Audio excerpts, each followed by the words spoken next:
Hello. I hope you and yours are safe and well. This week, you're first going to be exploring Pascal's wager. Pascal was a believer in an all PKG creator God. Pascal wanted to create an argument that rested not on evidence, but on a different type of rationale for believing in God's existence. Pascal's argument is not an evidential argument. It's not about evidence/observation and then hypothesis formation. What Pascal's argument is about prudential reasons. Prudence means having the ability to think about your own interest and act in ways that serve your interest. Pascal's argument runs along those lines. His view is that even if there is little, maybe even no evidence for the existence of God that is reliable, legitimate evidence, even if that's the case, he still thinks it is reasonable to make the leap of faith and commit to God's existence and then living a life that presumes God's existence in kind of as if life, to go live as if God exists. And the reason he thinks we ought to do that involves a calculation about utility. His argument is going to be that basically, in a nutshell, you've got everything to gain and little, if anything, to lose by betting on God's existence. So when you write about this, make sure you look at the little matrix with the 4 quadrants in the sober text where Pascal plugs in the costs and benefits for believing in God and not believing in God. After you do that, consider Freud. Freud's view is that religion is a delusion. It's a bunch of fiction. Myths are stories.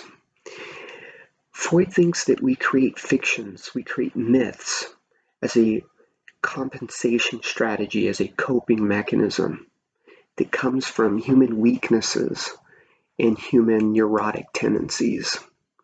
So Freud's view is that people create religion because of a deep death anxiety, because of our need to manage the terror of death, and also because of our desire to want to have a sense of control and a sense of meaning given to our lives. Because of these human inclinations, we end up creating these stories, Freud thought. And Freud thinks they persist throughout human history because they have a certain kind of usefulness. They help us cope with death, loss, and change. Now, that doesn't mean that those beliefs are rational. No, Freud called religion a delusion. A delusion is a kind of illusion that you hold on to with tenacity, an illusion that you hold on to dogmatically and defensively and close off to refutation. So Freud is an atheist. He's not arguing for religion. He's actually arguing against it. He's saying religion and the God hypothesis are delusions. Freud's view was that we would all be better off. Humanity would be better off. The greater good would be served if we gave up God and religion and instead went to philosophy, art, and science. So Freud's view is that, let's say your child gets really sick and appears to be nearing death.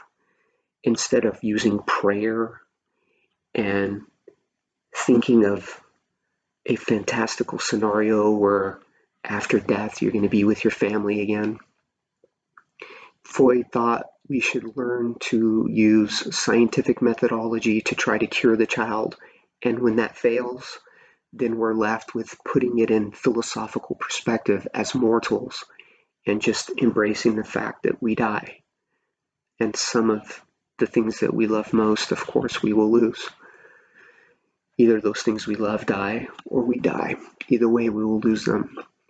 His view is that we should use philosophical perspective and art, things like poetry and painting, to cope with our pain instead of creating these story systems, these fantastical myths. That's Freud's view. I'm not telling you to believe it. I'm not saying that's my belief. That's Freud's view. Okay. I want you to consider Pascal and Freud. Think about which one you claim has the better reasoned out position. And also, I want you to think about criticisms of both.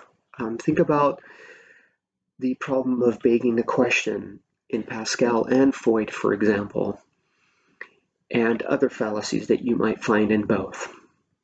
Okay, I think that's enough for now. I wish you well. May Socrates be with you.